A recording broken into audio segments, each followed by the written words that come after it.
Jessica Rose. That's what she says to me. Good morning, Erika. Jessica Rose's new hair. Can we talk about it or no? Yeah, I don't care. Okay, so what's going on with this hair? Is it a weave?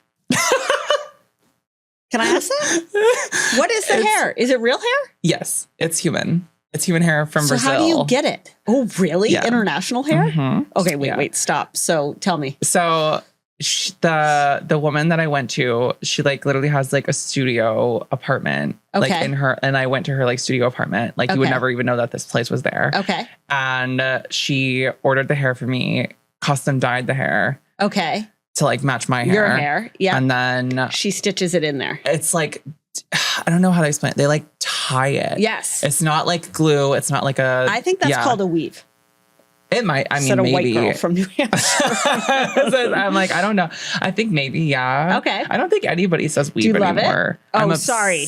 No, I just don't think it's like Do you the just common touch your hair all the time? I literally am like, it's my favorite thing that I've ever done in my life. So great. It makes me so happy. I'm so happy for you. That was my number one thing. Like before, the hair. My hair was driving me absolutely insane. Like I hated how it looked trying to grow it out. So when I was little, my mother gave me this like terrible little haircut. And I used to, a bowl cut actually. And I used to wear a towel around my head. Really? Literally everywhere I went. I just wore a towel on my head because I wanted long hair so much. I mean, I was a child in the 90s. So I had like the coconut haircut. You know what I mean? Where it like looks like a coconut. Like, yeah, like it looks like a bowl. It's like a bowl cut, like completely like they like shave right here, and then like it's long all the way around in a circle. Yes. It looks like they put a bowl on your head. Yes, okay. It's like off in there's hair. That's what I had. Well, now you have glorious locks. I'm so happy I really for like you. it. All right. Well, congratulations, Jessica Rose. I'm so happy. Let's talk about what we're doing this week. This week is kind of insane. Monday, just the standard meetings. You have a board meeting. But the big thing that you have next week is you have a Work Like a Girl event. Oh, I do have a Work Like a Girl event. I have a board meeting in Dallas and a Work Like a Girl meetup, our first Work Like a Girl meetup. Ever excited? Ever. I'm super excited. I think it's going to be great.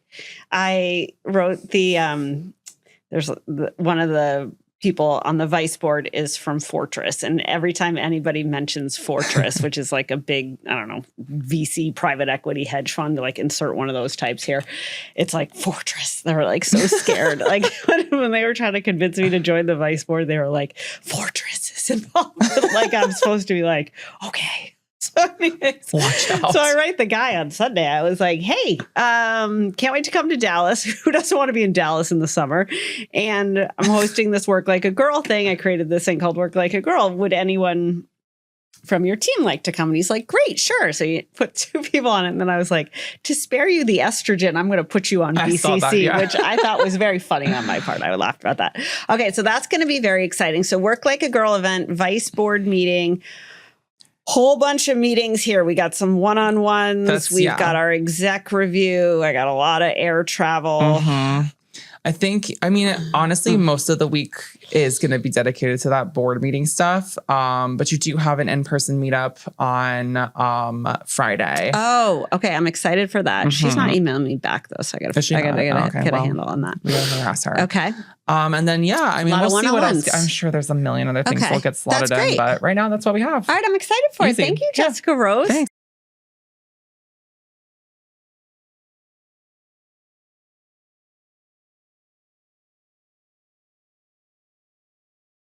All right, we're back to work. It is June. We're excited you're here. I'm excited to be here. It's summer. It's post-Memorial Day, which I feel like is a new chapter in the year. So we are getting ready to have a great summer. I rode the ferry to work this morning and I was like, ooh, it's summer. I'm going to have a great summer. And then it's now kind of cloudy and cold in New York. But who cares? Summer is a mindset.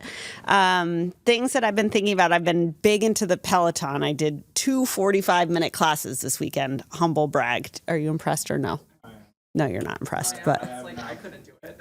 I haven't been working out at all, so I'm very impressed. I'm like trying to get back to the workout. But anyways, whenever I'm in need of a little bit of a pump up, I listen to the Peloton because whatever Kool-Aid the Peloton people give the instructors teaches them to how to move their arms like this. And then they have a little bit of self-help thrown in. So Tundi, I'm in a Tundi kick, was the difference between the weak and the strong is struggle.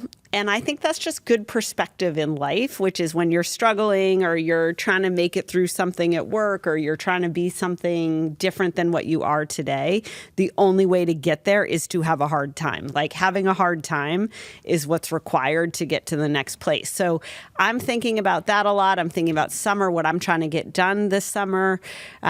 We have our hive of activity, which is the Work Like a Girl Slack. And on Friday, I was like, what are everybody's goals for the summer? Which I think are just great things to think about. Like my goal is to like stop living out of a box and to maybe run a 5K and to get Food 52 on stable footing and to bring Work Like a Girl to life and to champion and empower really incredible people at work. And so I think that's a good thing to think about as you go into your summer. If you think about the year in quarters, like now to Labor Day, what do you want to get done? Who do you want to become? What do you want to do? How do you want to do it? And giving yourself some goals to get there, I think is a great way to go. All right, so we have two awesome women on today. We have Caitlin from Brockton, Massachusetts. If you have not been to Brockton, Massachusetts, you have not lived. You go to Brockton and they basically say the word fuck in the most delightful, heavily accented way possible. And then they'll probably like punch you in the face, which is a gross stereotype, but that's what I think about people from Brockton. And Caitlin is definitely one of them. She has an Instagram account and has built herself a big following under the brand Big Time Adulting. So she's got 1.8 million followers. She makes people laugh. She's funny. She's real. She's relatable. She really leans on humor to get you through the tough times. And that's how she's gotten through her tough times. So we have an awesome conversation. And then we have crazy Katie Lee. And Katie Lee has a fabulous pizza company. She's a restaurateur. She's beautiful. She's compelling. She's funny. She's self-deprecating. She's like the total package. And now I want to do a show on Katie Lee. So that's the big announcement for this episode. And I think you'll enjoy both of those conversations. Now work. All right, so our first current event topic is that the CEO of Anthropic has said the first billion-dollar company with one employee could emerge as early as 2026, which is pretty shocking when you think about it. Like everyone has this like looming AI is coming for your job quietly. I think there's a whole bunch of silent panic around AI, and then people are essentially using AI instead of Google. Like as far as I can tell, just observing people, like you used to Google and now you use AI. Now the Anthropic CEO is saying that there could be a billion-dollar company. To give you a sense of how hard it is to create a billion-dollar company, you have to be really thinking about something very massive, very scalable, very automated, but that a single person could use AI enough to be able to power an entire company. I think it's fascinating. It's obviously a bombastic statement, but it also is something good to think about, especially as people, one of the things I'm kind of seeing right now is people are very tepid about using AI and reticent to incorporate AI into what they do every day. There's obviously some businesses and some industries which are more prime for AI and technology to run it than others. But really, it gives you a perspective on if an entire billion-dollar company could run with just computers, why does your company have so many humans? I think that's really the big question. And I think it's a good thing for managers. I think it's a good thing for people. I think it's a great thing for entrepreneurs to think about. Second topic comes out of Instagram, and there's a quote on Instagram that nothing will kill a great employee faster than watching you tolerate a bad one. I totally agree with this. I think this is a part of work, and I think it's a part of work culture where people tend to be highly competitive at work. People are also usually highly interdependent at work. Obviously, there's no competition and there's no interdependence in your AI company. But in the company you work in now, when your boss lets someone slack, or when your boss lets someone lag behind, or when your boss lets someone struggle and doesn't do anything about it, I think it makes you think less of your boss. I have definitely felt that way. I feel that way sometimes as the boss, where I'm like, ooh, God, like not everybody's keeping up at the same pace, at the same level. What am I doing about it? And I think it's a good reminder when it comes down to making a change, which is obviously so hard for people. But when it comes down to making a change, you're really not just making a change for yourself or for the person involved. You're making a change to preserve and keep everybody else. And I think that's a good way to think about it. I'm on like a crazy gardening kick right now. Like I can't do enough outside. That's one of my goals this summer. And one of the things, I'm now following all these like plant accounts because I'm a loser on Instagram, but I love it. And it's like, you got to prune the weak stems. Like you got to prune. And the harder and deeper you cut something, very, very often that's the key to it growing back very lush. And I think the same is true a little bit at work. If you don't continually raise the bar, if you don't continually prune your team, if you don't continually establish new standards and new levels and hold people to them, your best people are going to go. And I think that one of the mindset shifts that people need to have at work is, instead of worrying about your low employee kind of pulling everyone behind, you've got to worry about your high employee leaving. And so I think that's a great thing to think about from a management perspective. All right, so then my last thing, it was like Memorial Day weekend, and I'm like texting the Nobody Cares chat at 11, probably not 11 p.m. I'd be in bed by 11 p.m. But like texting the Nobody Cares chat in the middle of Saturday night. And the reason was, I was reading that Kim Kardashian's SKIMS now makes a bra where it looks like you have a nipple piercing. And I couldn't get over it. So, and here's why I couldn't get over it is, if you want to spend, like, I don't know how much this costs, probably over $100, I'm guessing. Like, let's look, like, Sarthik, how much is, $74. Okay. So that's a lot of money though for a bra. I mean, that's an expensive bra. I think that's a pricey bra. So you're going to look like you have a nipple piercing. Why not just get a nipple piercing? Because then what's going to happen is you're wearing the nipple piercing bra and you're going to hook up with some guy who's like, I thought this was the kind of chick who had a nipple piercing, and then you're not. So then, like, you're kind of setting yourself up for failure. Yeah, but also ouchie.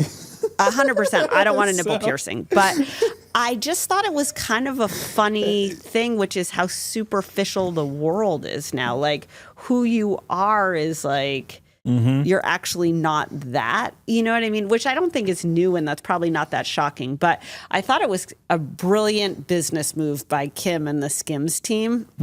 I think it'll be interesting to see how much it sells. And then I'm also super curious as to who buys it and why. Yeah. Like, I could see buying it as a joke. I totally get that. But $74 is expensive as a joke. But then I'm also like, what are you trying to say by having it? And what happens when that person finds out you don't have it? So it's a whole complicated after effect with this product. All very good questions. Yes, people need to know. All right, so that's my last topic for today. We're having a bra episode. Now work. All right, so Caitlin, describe who you are and what you do, and then crawling into my DM. This is, I was, what do you call it again? Crawling into, also sliding. I'm not that, and I'm also not that hip because I wasn't ready for it, but I am a content creator on Instagram, and I find it funny to say that. I do. I actually don't know what to say. What I do, like, there's not a real live answer for it, because mostly I kind of like show up as fairly goofy and like funny, and just, although not always, I do touch on the real stuff of parenting. Yeah, I do. Been through a lot as a mom, and that's sort of where this was all born out of. I had been writing about my experience with my son, who was going through cancer treatment when he was 3 years old, and then I had wanted to write a book, and then I learned that the way to get book deals was to have a platform, and so that's where I went. And then people loved you. I think it feels like that now. And it was just really bizarre at the beginning because you don't know what you're doing. Yeah. And your family and friends are like, are you okay? Is everything Do you all need right with attention? Caitlin? Yeah. And I was like, I have a plan, I think, but just be patient. So Okay, and tell people where they can find you. Big Time Adulting is my handle. Such a good handle. handle. Is it? Yeah. I mean, I'm stuck with it. Yeah, so. now it's yours. Yeah. Exactly. Okay, so we have a question for you on what's your advice on raising kids with humor? Everything with humor makes life so much easier because there's just a zillion moments throughout the course of the day where you could go one of two ways, like really lose your, is this a non-explicit? You say this shit. Okay, Yeah, you say you lose your shit. Yeah, I was going to say you fucking shit, but That's fine. Yeah. Caitlin's from Brockton. If anyone's been to Brockton, Mass, you've corralled your accent though. Well, there's more to the story of where, yes, but that's where I'm originally from. I went to boarding school. Yeah, okay, you sound like it. So, you sound like you muzzled the Brockton. I can do what I want when I want, if I need to. But depends on the audience. Yeah. Yeah. I don't know what humor. It just helps everything, and my kids appreciate it so much because I think that they'll see me get to the boiling point and then I'll be like, you are a bunch of rats and I hate you. Get in the car, instead of which I do sometimes too. Yeah. And also the moments where you actually feel like you're going to cry because you're so stressed out and overwhelmed and just over everything, stimulated, whatever. That's where I think it's not always as easy in the moment. It's easier to look back and make light of a situation always, but I try my best. That's great. I was having a conversation. I have teenagers, and we were having a conversation this weekend about a bop house. Do you know what a bop house is? No, I would love to know. Do you know what a bop is. house is? Okay. So my son was having a sleepover, and he and his little buddy are they're 80-year-old men. I'm concerned for them. I was stealing cars and drinking alcohol when I was their age, but whatever. They're gonna have different problems. And they were there's a bop house at school. And I was like, well, what's a bop house? And they're like, oh, it's slutty girls. And I guess a bop house is sounding so stupid as I say this, but it's on TikTok and it's like a slutty girl house. Oh, like a brothel, but not actually. Kind of, but it's just girls probably, right? We're talking about it's only fan girls. But when we say a house, we're talking about these kids are in high school, or is this a boarding school? Well, they've made this joke that there's a bop house at their middle school. And so I was like, well, what do the girls do in the bop house? And they were like, my son was like, do you know what a push-up bra is? And I was like, dude, no, what is it? I invented a push-up bra. Tell me what it is. Exactly. In your own words. But having awkward conversations where you can laugh. I laughed so hard. They were saying the girls at the middle school bop house wear pajama bottoms and push-up bras, and sometimes they show a little shoulder. This is one of the things that I love so much because I say a lot how difficult the baby and toddler and little kid phase is for me because of there's much less reciprocity in terms of the sophistication level of a conversation. Yeah. And there's so much need and it's the decimation of your autonomy and all of that and this trapped feeling. But I look forward to that stuff. So, and I've got, my oldest is turning 12 this year. So we're getting into that. It gets fun. It gets hard. Yeah. I think it's funny because as a mom, I think moms kind of have this perception that your kids really need you when they're babies. And then they don't want to be with you as much. They become more independent. But I actually think as your kids get in middle school and high school, they really need you because they're boundary pushing and they're trying to figure out who they are. And they're very influenceable. So I think that's interesting. So, all right. So you've built this following, you have a persona. How do you struggle? What are the other ways you deal with struggle? We have a lot of female customers, mom customers at Schoolhouse and Food 52. I tend to talk to women who are at work and I have the same philosophy, which is laugh or run. But how do you make people laugh and how do you coach them through struggle? I think it's me. Everything I say is sort of the same thing it's really me talking to me. Yeah.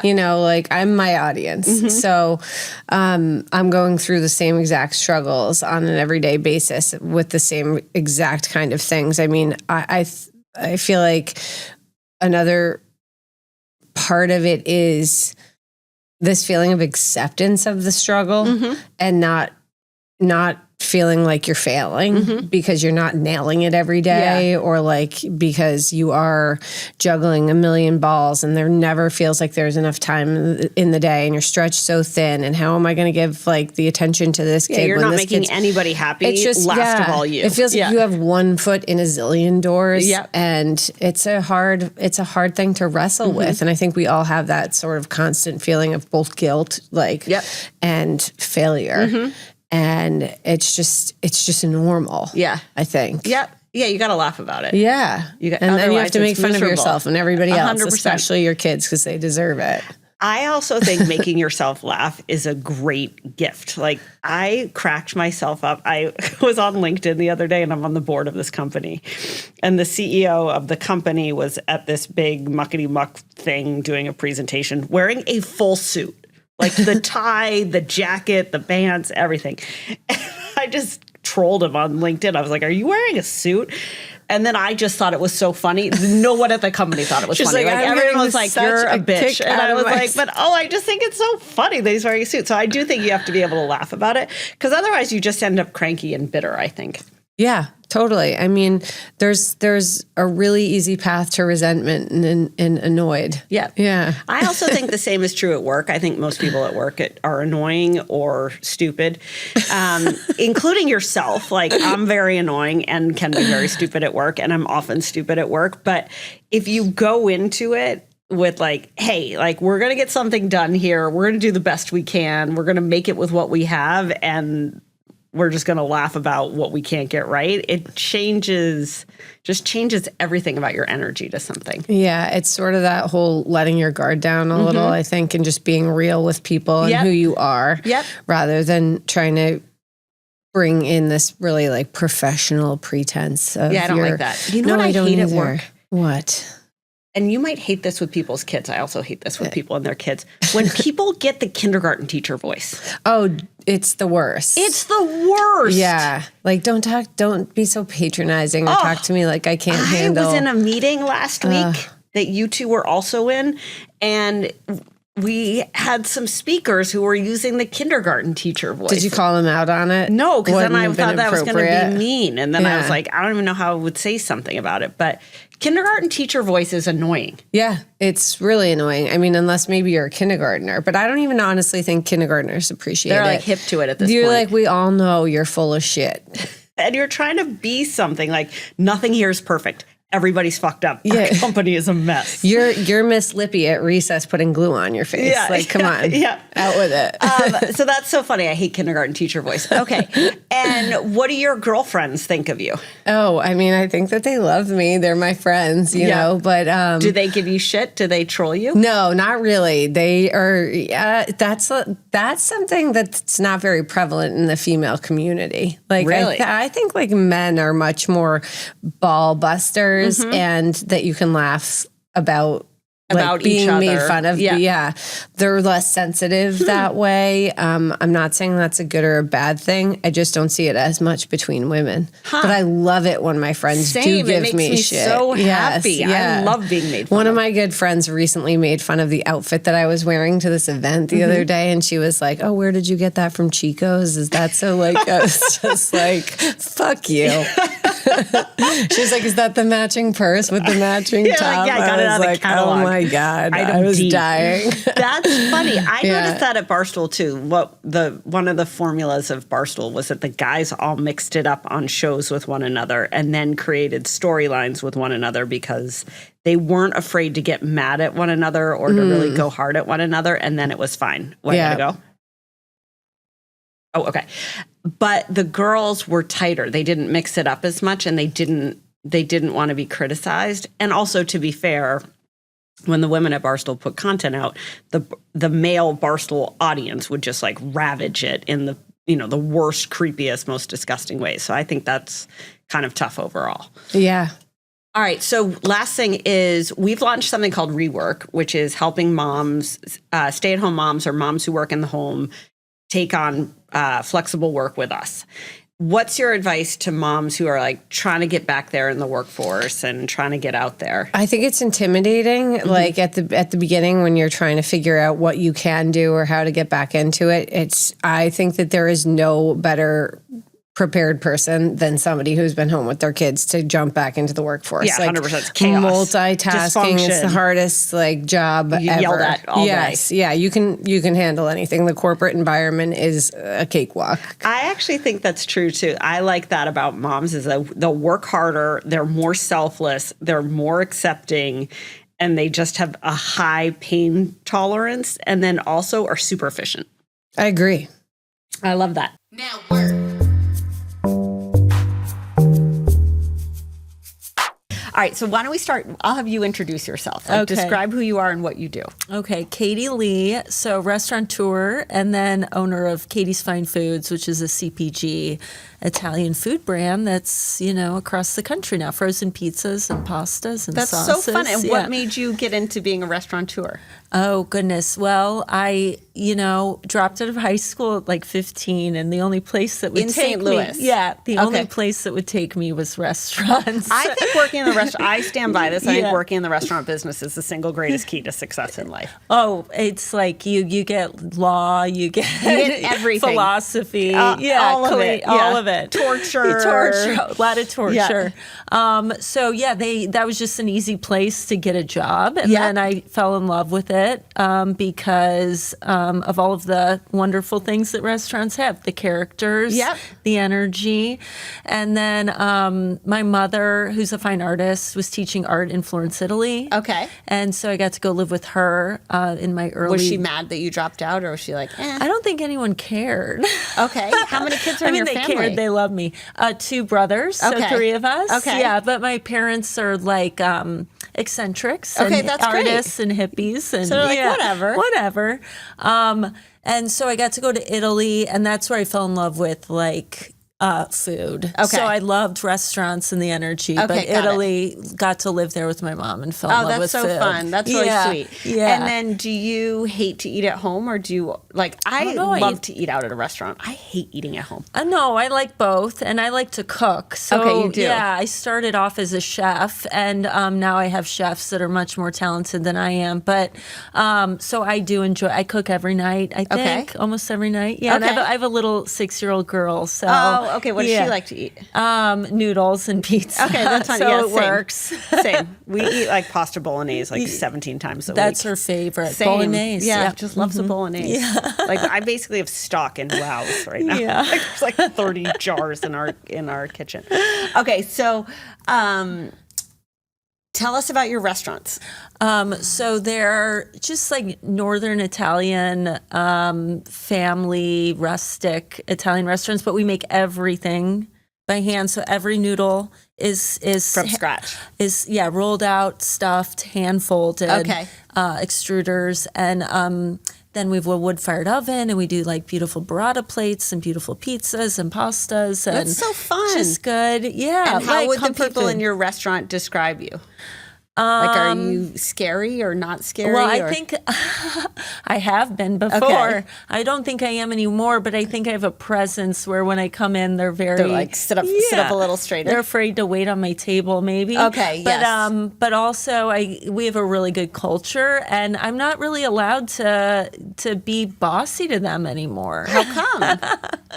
Well, I think I've got They've outgrown it? I've got 4 restaurants now, and then the I manufacture frozen pizzas. So the team is like 350 people. Okay, so it's and big. So it's big, and so if I'm not in the restaurant in say a location on the floor, 12 hours. Then I don't know if I have the You're like, I'm not in touch with the day-to-day. I'm not in touch, Yeah. so I can't come in and be like, Oh, "What's you're doing going that on wrong. here?" Yeah, It that's doesn't annoying. make sense I agree to with that. anybody. That's great. That's good self-awareness on your part. Right.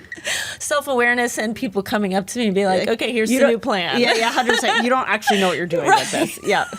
So now I've got, like a wonderful team, and I've got a group of 10 people up there with me. Then we do our stuff, and then it trickles down, and then it gives people autonomy, and they can, run their own restaurants now, which is a beautiful thing. That's to an see awesome them do thing. that. Yeah, I love that. I think giving people.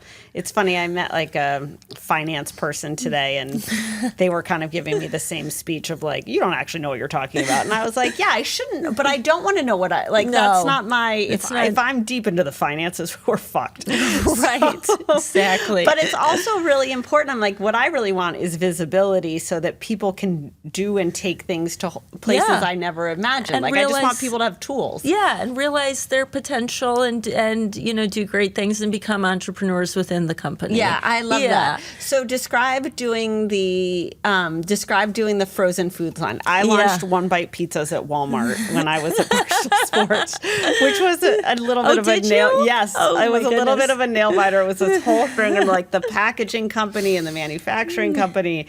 You could never get it. So Dave never liked the pizza, and then we stopped promoting the pizza, and the pizza didn't sell. And it's like it's a whole thing. Yeah, so when COVID happened and they shut down all of my dining rooms, I pivoted quickly within literally as long as it takes to freeze a pizza into a frozen pizza company. Okay, so you're like, what are we going to do? I want to keep everyone working safely, and if no guests can come in, we've got to get the pizza to them. Yep. So we froze it, cryovac it, and turned our dining rooms into assembly lines. Okay. And then our drivers, our servers and bartenders into drivers. Okay. And drove them, as far 50-mile radius. And everyone stayed working. We were hiring, and we sold, like in 6 weeks, 50,000 frozen pizzas. Oh, that's amazing. So Good it was for like you. one of those like out of a movie. Yeah, that's amazing. Everyone came together, the community obviously too, but it was more than that. And we realized we had something. So we built a facility for it, went under USDA inspection, and we just following the same path as the restaurants and Italy, making everything from scratch. We hand stretch every single frozen pizza, wood fire every crust. So, one of the maybe only or few places companies that do that. That's awesome. And do you charge a very heavy premium for it? There's a premium for it. There should be, though. Yeah, it tastes better. Only because you're hand stretching each one, and you're using like burrata cheese and custom. San Marzano tomatoes. Yeah. So it's a really beautiful product. That's awesome. And now we're in, and I can announce this with you for the first time. I'll probably get in trouble. We have news here. I'm going to get in trouble. No way. So before I make my we start to build this company and grow it organically in small specialty retail across the country. Okay. And we're in like 700 doors. And then we just got an exclusive with Target. So we're going to be in awesome. 2,000 Targets in like 30 days. We're amazing. building the PO for it right now. That's so cool. Congratulations. Yeah, so that's exciting. Now, what does exclusive mean? For just big box for so a you minute. couldn't go to Whole Foods? No, I am in Whole Foods. Oh, interesting. Yeah, because they're specialties. So like exclusive to like, like a Sam's Club or a Costco. Yeah, That's so we'll just so cool. we're going to do that for a little bit just with them, and then take it, further. But I am in Whole Foods in the Midwest region, which is about 100 stores. So okay, that's but great. not in the Northeast? Not yet. We just started. You're like, this just happened. Yeah, it just happened. It's all kind of happening at once. But it's exciting so to see it all come, like, blow up. And what's been your greatest failure in it? Like, what's the mess up? Oh, I would say the frozen pizza company's built from a failure. I tried to be Blue Apron and started a meal kit company. Okay. And that's why I had that space that we ended up After COVID? No, this was before COVID. I started a meal kit company called Vero Pizza. It was real pizza, and you make it at home and pasta. And it was a huge flop, and I had to shutter it, and I lost a bunch of money. But we had this space that we were still paying rent on. Okay, so you're like, I got this thing, and now what do I do with it? So when COVID happened, we just had like all these old boxes and liners for shipping, and had this space. It didn't have ovens or anything because, the meal kits are just raw materials, but it had enough for us to get going. So it kind of was birthed from a failure. But along the way, like learning how to deal with distributors. You lose a lot of money and lose a lot of, you just are, it's constantly failure and then learn and then keep going. I think that's great perspective. One thing I think people struggle with is that something bad happens. You try something and it doesn't work. And people get stuck in that place. And it's like, it didn't work. It was a failure. It was this way and it wasn't, and then you're like, no, but you actually have to think about that as the beginning of something else. Absolutely. And sometimes it's hard to pull your mind to that. Like, I think that's what's so cool is you're like, the meal kit thing isn't going to work, but now what do we do? And we could do this. And I have a good survival instinct because I'm a recovered alcoholic and addict. Okay. So I overcame that. I was homeless for a little while. And then I also have ADD. So I can't think so about you're like superhuman. I can't think about things too long because my brain just is distracted and always just trying to move to like just the new thing, the next surviving. thing. Yeah. Yeah. How do you think being an addict or do you say recovering addict? How do you say that? I say I'm recovered. There's controversy around. Some people are recovering and some people are recovered. Oh, that's a thing. But I don't drink or use or anything. Got it. And So haven't you're like, for 14 clean. years. Congratulations. Yeah, that's thank you. awesome. What did you learn from that? Well, I learned that I think we all have things that we can obsess and be crazy about, and we're all kind of addicts in our own ways. And so just to try to drive it to something that's productive, but not be too hard on yourselves. Like, like humans we're all a little messed up. Oh, totally, right? and flawed. And, No, I love then that. I think the idea of, as bad as it gets, there's always, hopefully everyone has different circumstances. Like there's horrible things in the world where the circumstances are so bad that you can't change. But in general, there is, if you just keep trying, usually you can always get out hope. of it. Yeah. I think the other thing that's so cool about your story and so many stories is that you can be 100 different people in your life. You can't. I mean, and you are 100 different people in your life, and totally, one of them might be on the street, and the other one is in the penthouse, and and that's what's really amazing about the journey. I've had thoughts about that where I've looked back on my life and been like, I have no connection to that person. It feels like I don't even know that totally girl. different person. And if I met them, it would be a stranger. And that is the cool part. It's kind of scary to think about, but it's also cool because we're constantly evolving. That's incredible. And what advice do you give to people who are going through a struggle? Or who feel always, lost? I think, ask for help because you get stuck and want to do it yourself. And sometimes it's too much. And then,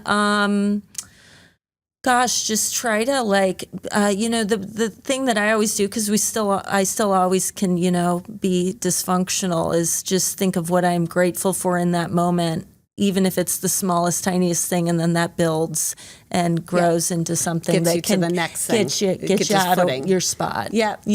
I agree. I think most people. I agree. I like the idea that everyone is addicted to something because I think it's kind of true, and it's mostly like your phone and Instagram, or work, maybe it's a work, or maybe it's a relationship, or maybe it's a substance, and it's hard to battle against yourself with that. But I think you're such a great, amazing success story of you can go through all those things, and it actually makes you who you are, and still be messed up. Yeah, 100%. I think the mess is the magic. Yeah. I love that. Okay, so just so people know where to find you, how do they follow you? Have you written a book? I did. And it's in this first draft art project phase where I'm releasing each chapter with artwork like a big interview magazine. Ooh, I love this. One chapter at a time. Thank you. Wait. So do we have any? I don't know. Shoot, I'll just ship them to you. Okay. So we're releasing one chapter at a time, every 2 weeks, and they're just in print. And then it's kind of still in first draft form anyway. I wrote it. I'm not a writer, and I have an interesting stream of consciousness style of writing. So, I mean, the story's really good, and the writing's, I don't know if it's good or not. It gets the point across. It gets the point across. So we're just going to keep evolving and working on it until we get it where it needs to be. But right now it's just these beautiful works of art with this That's amazing so, artist that's kind of that like I've your partnered mom with. and you. Yeah. It's like all in one. That's Yeah. so cool. Yeah. And so where do you find them? How do you get them? KatieLeeStory.com. But if you go to Katie's.com, that'll navigate you to everything. It'll navigate you to restaurants, to the frozen pizzas, Oh, let's to look, the Sartha. book. Can we look? Katie's.com. How do you spell your Katie? Katies. Oh, like the normal way. Yeah. And that's This is so fun. and that's a campaign we shot. So I'm into Fellini films and playing in the restaurants on projectors, and we shot that in LA. And those beautiful kids are eating the frozen pizzas in the car. Oh my gosh, that's so fun. Yeah. Let's do shop, Sarth. Well, we're temporarily paused because we're making the Target PO. Oh, she's like, don't do this now. Okay. But it'll be back up soon. But you can see everything and buy everything. And then I think it'll get you to the book somewhere. If not, you can go to KatieLeeStory.com.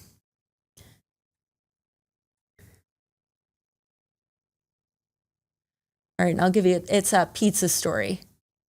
Now everybody's going to know. We It's can cut fine. this. Yeah, we can cut this. I don't care. Oh, this is so great. And so the next chapter coming out is going to be my favorite. It's this one about, if you click on after car ride, there's Rolando. Sorry, Rolando's the best chapter. He's this sweet angel. I worked with him since I was 15. He was a dishwasher, and he's a Cuban refugee, and we went, we just became like father and daughter, and he passed away in my arms during COVID. He was a COVID person. No. Yeah. So That's beautiful. but it's a cool story. And do you have people pay for this? No. So you just mail them the thing? I don't know what I'm doing. I love this. God, I should have met you earlier. Yeah, the illustrations. And this who one does that? actually is an illustration. This is the only chapter that is just photos of Rolando. But the illustrator is my creative director, Tony Gaddis, who's an amazing artist and creative director. He did like Mac Miller's videos and all kinds of Do you want to have stuff. a show? Sure. I think we should make a show on you. You've been so great. Well, thank you. I mean it. Yeah, let's do it. We should 100% do it. You're just crazy enough. This will be great. I am out of my mind. I love that. That's such a great thing to be. I think so. Oh. Yeah. All right, you heard it here first. We are doing the We're Katie gonna Lee do a story. show. That'd be so fun. It would be cool. Okay. Yeah. Okay. How else can we support you? Oh my goodness, this is so fun! Like just coming and meeting everyone. Last time I've been following you guys since I opened my first restaurant 17 years ago. And you guys, how long have you been? Is it Food about the 52 same? was created 14 years ago. I Yeah, think. Yeah. so it's about the same. And I just remember what a beautiful, blog you guys had, and it's built into such a great thing. So I think this is great. And then we're going to do a show. We're gonna do a show. All right, great. You heard it here first. Yeah. It's in Target, and we're gonna have a show. Thank you for coming Thank in here. you. I'm so grateful. Me have too. a great dinner tonight. Thank you so Oh, much. it's so fun. Okay, that's great. Now work. All right, so we're doing strategery. We haven't done strategery in a while, so I'm happy to be back at strategery. Our strategery today is drill down. So we're going to drill down. The meaning is to go deeper into data, details, or a subject to better understand the core issue or insight.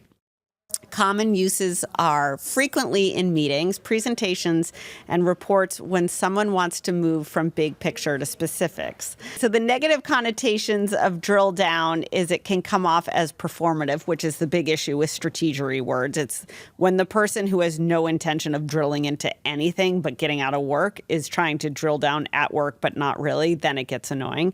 I don't have an issue with drill down in our, do I have an issue with the strategery word or not? I think it's good to dig into a topic. I would say dig in. I am stuck on this word right now in my brain called codify. I just am like, let's codify that. It's annoying. Every time I say it, I just want to shoot myself. But drill down, I think, of the strategery words is not the worst. The problem with the strategery words, as we know, is always the person who uses it. So people who just want to use that as a stall tactic or to get people lost into the details or who want an excessive amount of control are always problematic. But the idea of understanding and getting to the bottom of something, I think are generally pretty good. Now work. All right, so that's it for today's episode. Huge thanks to Katie Lee and to Caitlin Murray for joining us. We will be back here next week. Have a great summer. Get your goals going and lay out what you want to be and who you want to become over the next 3 months. And we'll see you back here next week.